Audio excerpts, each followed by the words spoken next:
clever, is it? All right, I'm just going to have a think about how I'm going to do this. You know when you're walking through a park and sometimes it doesn't feel very welcoming? Well, at Arup, we've been researching and practicing a design approach that focuses on trying to make outdoor spaces feel safe and accessible for people. The problem we then have is to make sure we understand how that might negatively affect the nighttime ecology. We use the term non-human kin to signify that humans are just part of the overall ecosystem, and also the importance of having to collaborate with other experts, including cultural leaders, land custodians and ecologists.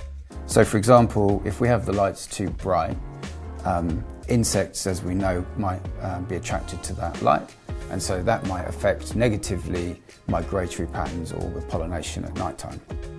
So one option is we can switch everything off, but then we end up with spaces, particularly in cities, which don't feel accessible to everybody in the community, and they don't feel safe, and so they're less equitable in the end.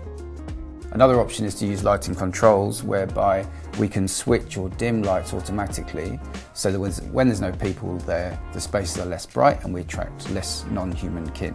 Finally, some research that suggests that by using different colours of light, that will be less visible to some species, and so we can still illuminate spaces for people to feel like they're welcome, but will attract less non-human kin in those places, and then have less negative effect on the food chain, for example, in those areas.